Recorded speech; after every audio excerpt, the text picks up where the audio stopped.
Fintech Chatter TV. Presented by Tier 1 People.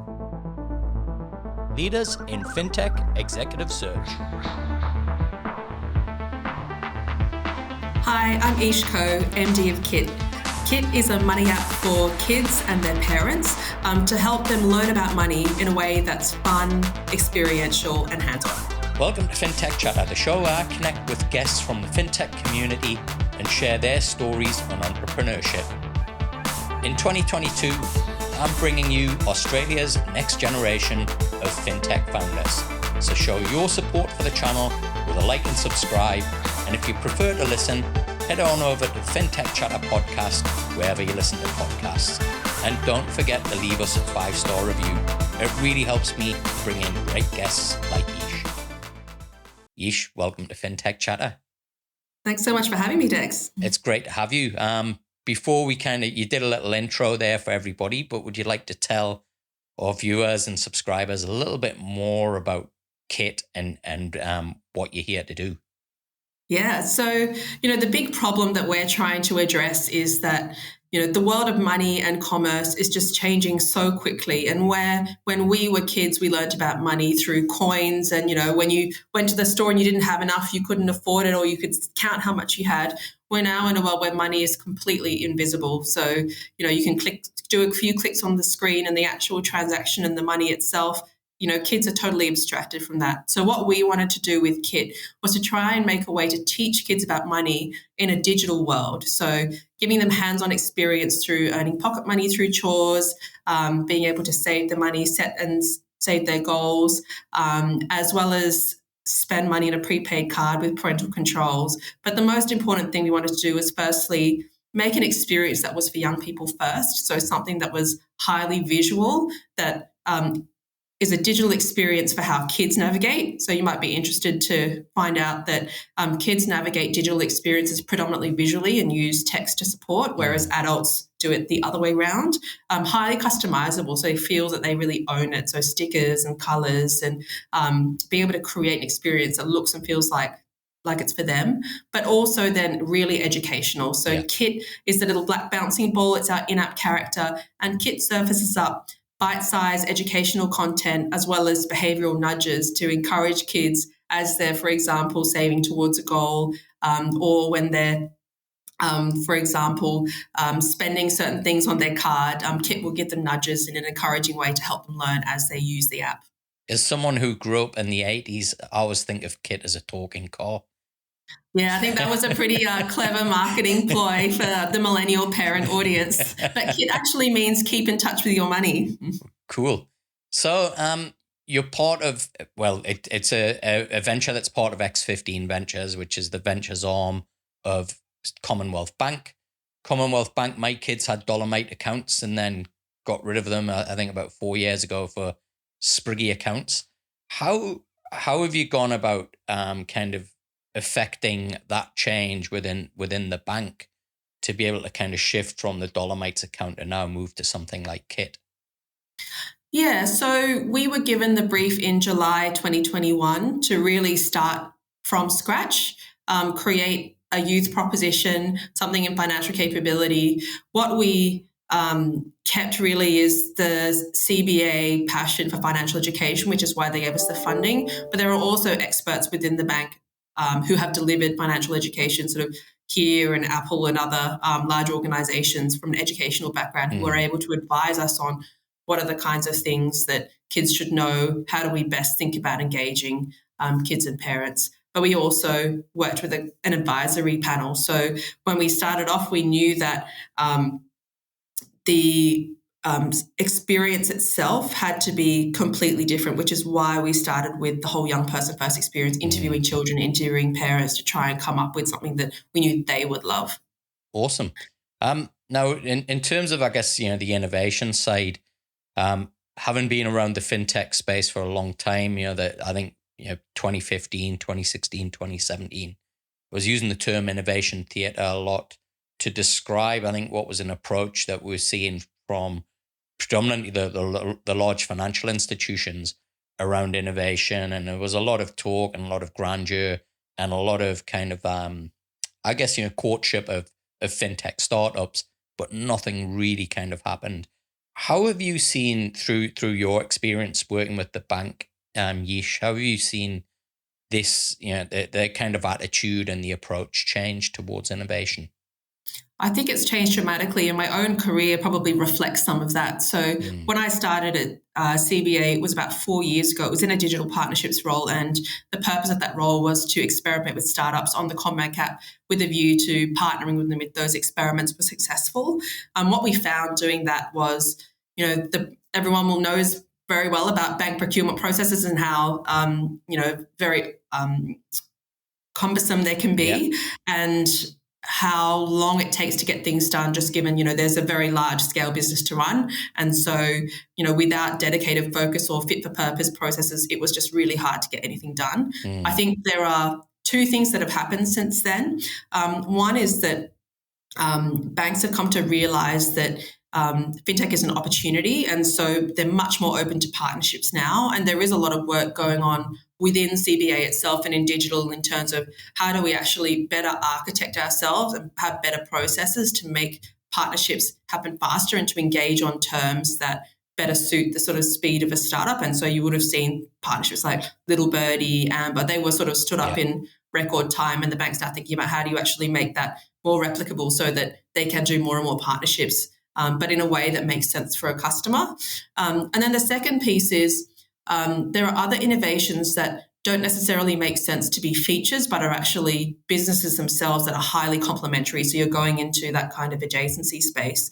And so that was really what we did as Digital Growth, together with Toby Norton-Smith, who's the managing director, realizing that the experience of having spun up Beemit, for example, was, the technical build took 3 months, but then to convince every single bank stakeholder took 9 months or, 3 times the time it took to actually build it. And at the end of that experience, having a discussion with legal saying, hey, if you actually had a different structure around this where you could spin up new businesses, create a level of separation, you'd be able to do these things a lot faster and more repeatedly. And that's what X15 is really about. It's trying to mix a bit of startup, which is the agility and the ability to be really close to the customer, with the safety and security and risk obligations of the bank, but doing it in a way that is fit for purpose for the scale, for the size of what it is that you're doing. So while Commonwealth Bank is probably last to market of the majors with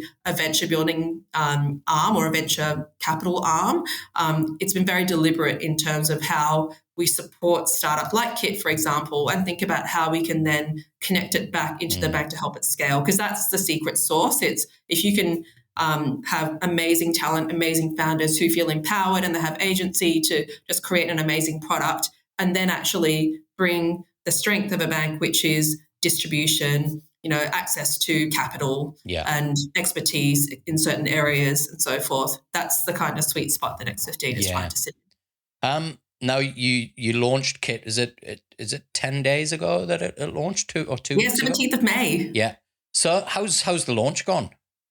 It's gone really well. So we have just onboarded the first wave of about 1,800 customers. So we're onboarding in several different waves.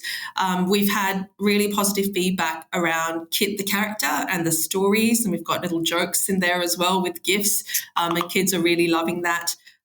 Kids are starting to get their cards delivered as well, which has been a really nice moment. Lots of photos and excited videos of kids coming through. I think where we are now concentrating now that we're going into operational mode is going to be on firstly understanding sort of the boss construct. So in our app, we don't have sort of a parent view and a child view because we wanted to make it as sort of child and young person centric as possible. So it's really a young person's view with a boss control over the top. So it's a very different construct for parents and one that I think needs a little bit of education. Yeah, I was going to say the kids are the boss in my household. I don't know about yours. Yeah.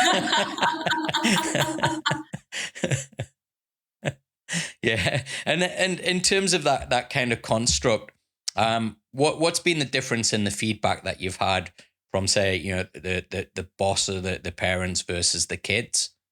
Yeah, so I think the feedback from the bosses has been really great because the idea that you can get bank account funding done in real time, there isn't a parent wallet, the need to kind of transfer money into something that you then need to transfer again to the kids. Like when the bosses actually get the hang of, there's a code, and whenever they want to do something that only the boss can do, like a bank account transfer in or out, or, change a payday, that all seems to happen pretty quickly for them, and they're pretty happy about that. And what's the age range that you're targeting with kids? So we're open to school age, so 6 to 18, but we think will resonate best with 8 to 13-year-olds. And that's because that's when the relationship between parents and kids, when it comes to developing money behaviors, positive money behaviors, is really strong. But also that's an age when kids start to get some serious pocket money and save up for things. Yeah.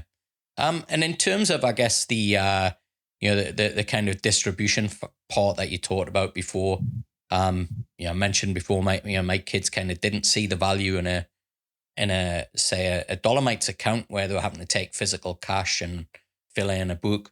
How are you seeing the kind of interest from CBA customers, of which there's 10 million, which I'm assuming quite a few of them are going to have kids? What kind of level of interest are you seeing in it outside of the kind of beta phase? Yeah, so in the beta phase, we've had about sort of a 50-50 split between sort of CBA and sort of broader general public. Oh, wow. Apply for the beta. And we're doing a little bit of experimentation now in terms of testing appetite with the CBA customer base to sort of drive them to sign up and start using the beta phase. But there's plans under the works in terms of how we'll better collaborate when we get closer to a public launch. Yeah. And what about schools? Is that something that you see as kind of a key part of, that learning and education? Or do you feel that perhaps, that role of educating on money really needs to sit with the parents or the boss, as you So I think it's really interesting. We did a survey, and I think 40% of parents said they think that money is best taught in schools, whereas I think it was maybe 30% said that money was best taught between parents and kids. But actually, I think it's two different things. So schools absolutely play a really strong role when it comes to financial literacy, which is what we call the kind of knowledge and understanding of the key concepts, like, compound interest, for example, and how the maths of that works. That's not what KIT is about. KIT is about supporting the parent and the child conversations, because what a school can never teach you is financial capability, which is much broader. It's positive financial behaviors, positive money mindsets, and it's the values around money. And a school can never really teach you the values of money. That's what a parent does. And that's what we're really here to help parents with. It's the everyday money moments and the conversations they're having with their kids. Yeah. So I think there's a role for both. Awesome. What are some of the kind of things that you learned when you were going through this research phase, particularly from kids? And, are there things that really kind of surprised you or shocked you around their thoughts and beliefs around money? I think it was really interesting. We did a big Bring Your Kids to Work day with about 50 kids and asked them about, how they would develop KIT. We got their reactions to the app. What I really loved when we were doing this young person approach, we wanted to make the app as transparent as possible. And so when you're setting up payday, which is, the pocket money you earn for chores, for example, we actually made that totally open to the kids up until the point you need to sign up for the direct debit. And what we saw was there were, 11, 12-year-old kids saying, look, Mom, you're too slow at this. I'm going to do it for you, and like grabbing the phone and doing it. So that kind of eagerness to, use something that they felt was their own was definitely something that was really validating, maybe surprising to some people who might expect, it's all on the parents to kind of have to do everything. The other thing that was really interesting was just, the kids' expectations are set out of category when it comes to digital experiences. So when you think about games and the level of customization, skins, and, the ability for them to create their own thing, because, kids, it's that tension between they want to assert their own autonomy, but in some areas they're not yet ready to be totally autonomous. So, we heard a lot from kids about how they really want to customize as much as possible. So you see some of that in the app in the beta mode in terms of stickers and things, but I think there's a lot more we can do in terms of gamification and customization. And how's KIT been received by the rest of the bank? Yeah, really positively. I think, one of the things that I really wanted to do was not create a product that looked like it was a large corporate trying to create a product for kids, but really one that, worked with kids and created something that was really awesome for kids. So I think there's been quite a really positive response, because when you look at Kit, it doesn't look like a banking app. It looks like it's a product for kids. It looks like it's fun. So yeah, there have been lots of people that have also been astonished by how quickly we've spun this up. So how long we've did it worked take? with the Shape platform. I know that, you guys have talked to. That's right. Yeah. The finalists in the Finnies. So we started in July 2021. So it's taken us 10 months to get this product out the door. So from research to recruiting a team to delivering a product. Wow. So yeah, in terms of sort of corporate timelines, sort of unheard of. Yeah. And that experience of working with Shape, I mean, do you think that more and more, and I don't want to lead you down a path yet to say yes, but more and more that this kind of, buying solutions that are already there rather than kind of build it yourself is an approach that banks need to be a little bit more open to? I think what banks are realizing is that where you really differentiate is on the customer experience. Yeah. And you'll see the rise of embedded finance is all about commoditizing the underneath. And, banks work with different suppliers all the time around like card processing platforms and so forth. And, they're not really very rarely a source of competitive advantage. So I definitely think that a lot of banks are making moves in that space, Westpac and 10X and how they think about that. CBA has thought about sort of how they create this bank as a service. So Unloan, which is another X15 venture, has actually stood up an instance of Mambu, but within the CBA systems to think about how to modernize their own core systems at the same time as delivering. But obviously, them working with the CBA team to create what is a CBA product and issued by CBA means that their timelines to get to market have been sort of much slower than ours. Yeah. And I guess with that, I wouldn't mind talking about that journey that you've been on as well, because you touched on this earlier, Yish. You'd kind of come from the bank and now you've gone into essentially a startup, and it's not exactly the same. You don't have to worry about raising capital. You got distribution kind of solved there. But what's that? We have to worry a little bit about raising capital. So they keep us quite hungry. We have to go back to an investment committee, essentially our investors every year and ask for money and account for what we've done and talk about our metrics. So it's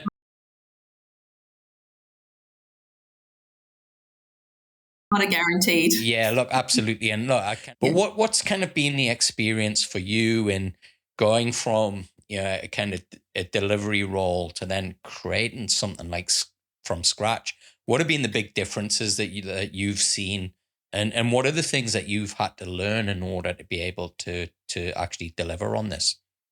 So ironically, I've done kind of 0 to 1 in a corporate context, and then I've done 0 to 1 now in this Kit context. And I stood up the CommBank Rewards program, which is a personalized card-linked offers platform. It took about a year within the CommBank ecosystem, which also for a corporate at the time we said, oh, how did this person do this so quickly? But I actually found that experience to be much more difficult than it was standing up Kit, because there is so much complexity in the bank, particularly that one straddled both the retail bank and the business bank, because we were trying to engage with CommBank merchants, and then we were trying to engage with retail customers, and the retail customers were debit card customers as well as credit card customers. You have multiple different platforms. You have to sort out, reconciliation. So there were a myriad of teams, numerous teams across the bank that were involved that you had to influence, had to get prioritization from to make it all happen. So they're the kind of challenges of doing that. The challenges around sort of doing Kit, I think it's a little bit different in the fact that because we're not spending a lot of time into fundraise, which I think is great, we just still do have to report to our investors and be held accountable. But we do also spend some time thinking very carefully about what is it that we want to leverage from the bank and how can we influence those people to give that level of support. So, for example, with Kit, there was a really strong desire from CBA brand to make sure that it was aligned sort of with their overall master brand, and having to influence them and say, actually, there needs to be quite a lot of stretch, because you wanted something that looks and feels like it's completely for young people, but it's still in line with the spirit, optimism and the spirit of like the CommBank brand, for example. So, there's some influencing that we have to do that is a challenge on the Kit side. But I would say that a lot of the process you have to go to are very much more tailored. So I found, actually, if I compare those two experiences, I would say the Kit one is easier. What about from a talent perspective? Have you been able to leverage and harness talent that already existed in the bank, or have you had to go externally to find people? We have a mix of people. So I've hired some proper startup people. The CTO, for example, some of the engineers, startup, because what they really want to do is have an environment where they can just operate at how they want to operate as an engineering team and just get stuff done. I've hired people who kind of have a mix of startup and corporate, or that kind of being a small sort of nimble off to the side. So my CMO, for example, led marketing for the IBM research labs in New York, but also came from an agency background. So understands the kind of level of influencing that you need to do with corporate. It's not kind of one where I'll say you hire only startup people, only corporate people. Yeah. There are some people from CBA who bring really great expertise when it comes to, we're talking about influencing integrations like with CBA. Yeah. People who know the CBA systems can help you get up to speed with how that works, as well as who the stakeholders are and how to influence. So you've got a real mix. Yeah. I think the types of people that don't do as well are kind of the run fast and break things. We're in a highly regulated, we do financial services products, so we can't really break things when it comes to regulation and licensing and things like that. So we need to take that seriously, which is, I think, one of the strengths of Exeting, because there is a lot of risk expertise within the bank on how to do that. And how does that then, from a culture perspective, what does it do around culture? Do you think it then creates a culture that's maybe slightly different to a startup? I'd say that culture, I'm not quite sure how I would describe sort of the differences, but what I can describe is the culture that I'm trying to build, which is one where everyone mucks in. So we have a relatively small team. We've got 18 people on the team. And when I've hired each of my leadership team members, I've told them we're a small team and we're going to stay small. And so everybody is going to be incredibly hands-on. So there's no room for kind of managers that aren't actually doing work themselves.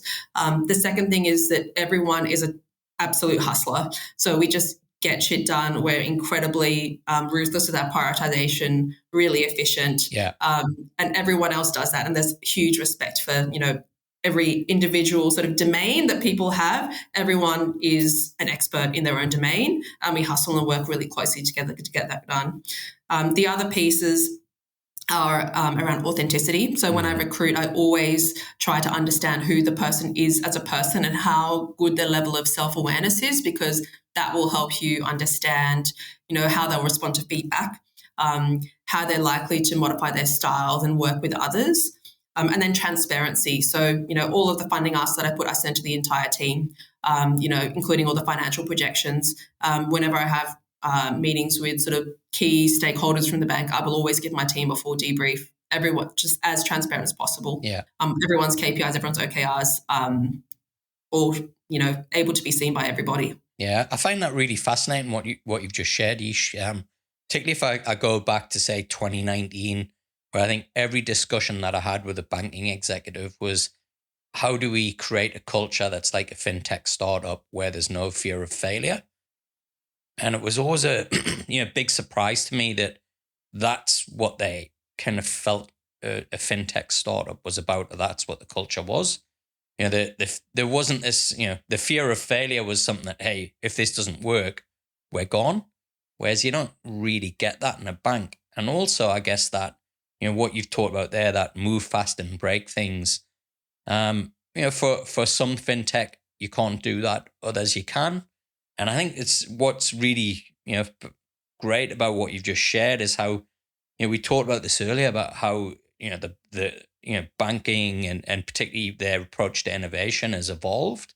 And I think now this kind of acceptance that, hey, well, we don't actually need to have a startup culture. That's not actually right for the environment that we are. And what you've described is very much what I would say would be, organizations that have been startups that are now, maturing and scaling quickly, where you do need people who understand how enterprise works, where you do need people who can, their job is to be the politician and manage the stakeholders, right? Whereas in a startup, that type of person, there's no real home for them, right? Because as you say, it's just about getting shit done. So it's really fascinating to hear how this kind of now is evolving and the thinking is changing. And, businesses and particularly banks are starting to recognize, hey, as you pointed out earlier, this isn't something to be afraid of, nor is it something that we kind of need to aspire to. It's really about the customer and what's best for them. Yeah, and I think what the bank is also doing is acknowledging that, in a large organization, how do you try to cut through bureaucracy? Because some of the talent that we've got incredible talent in X15, and a lot of the attraction for those people has been the ability to have autonomy and agency over the product. Yeah. So, from my CMO, like she just owns the entire marketing end to end. Yes, there's stakeholders that needs to navigate and, relationships with CommBank, but those kinds of roles, I think, are really what attract people to want to come and work for a venture. Yeah, absolutely. And look, you talked there about marketing. When you've got 10 million customers potentially to go at, you can have a lot of fun as a marketer. If you're in a business where there's no brand presence, you've got no customers, that's a very, very different proposition, right? Yes. It requires a very different skill set, mindset, and approach as well. Yes. So when you kind of look at, over your kind of career move and you look at where you're at now, what do you see would be kind of the next evolution for you? Is it to go out and do your own startup, or do you see it as being kind of going back into the bank and being an exec? Yeah, so my career to date, I haven't been a career banker. So I started off life as a management consultant, and then I worked for not-for-profits for a number of years. And the theme throughout my entire career has always been I've looked for ways to make impact at scale. Yeah. So that's why I went into the not-for-profit sector, and then quickly realized that when you're in an incredibly resource-constrained environment, even if you're doing things like, helping prepare for the NDIS or, helping health insurers think about how a not-for-profit proposition comes to life, it's really difficult without capital and without a really strong mandate, which is why I sort of surprised a lot of people when I joined CBA in sort of mid-2018, because I'd done a bit of digital delivery, but I knew that I needed to do more, which is why I joined CBA. And luckily that punt sort of paid off, because then I very quickly became part of X15 and this venture. The next couple of years definitely heads down on Kit, because I'm very passionate about the impact that we can have on kids and financial capability. I think the unique position that the funding of CBA gives us is, it's short-term wise, it's not a hugely profitable proposition. So our,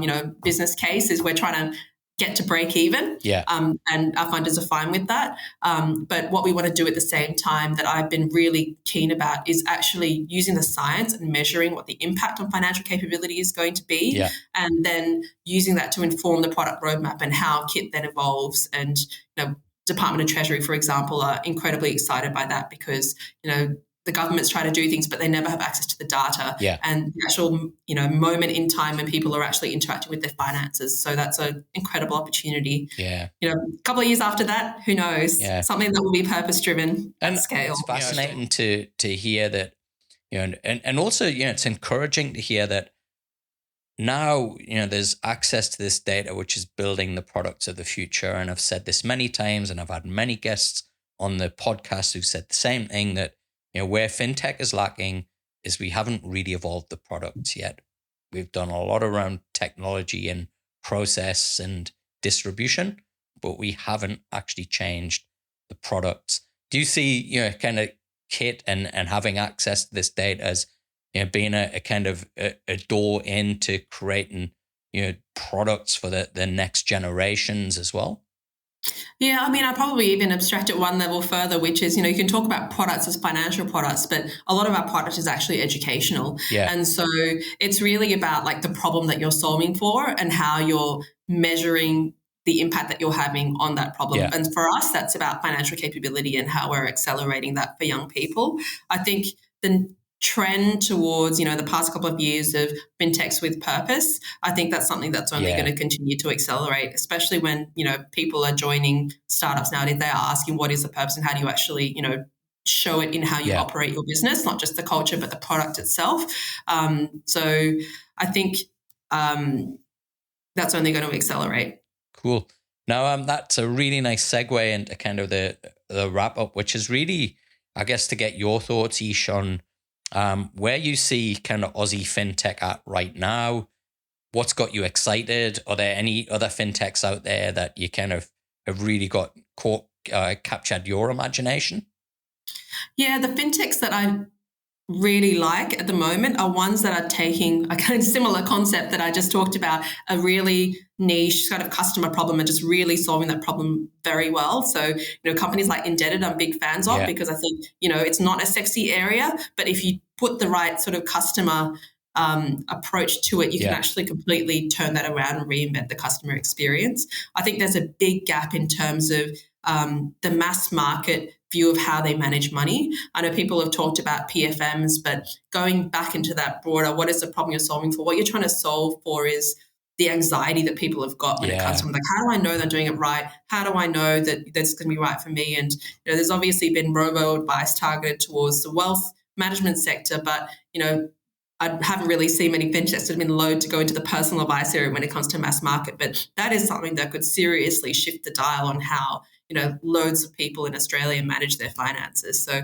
I'm very bullish on the fintech sector in Australia. I think the tech fin stuff is only going to accelerate at the same time.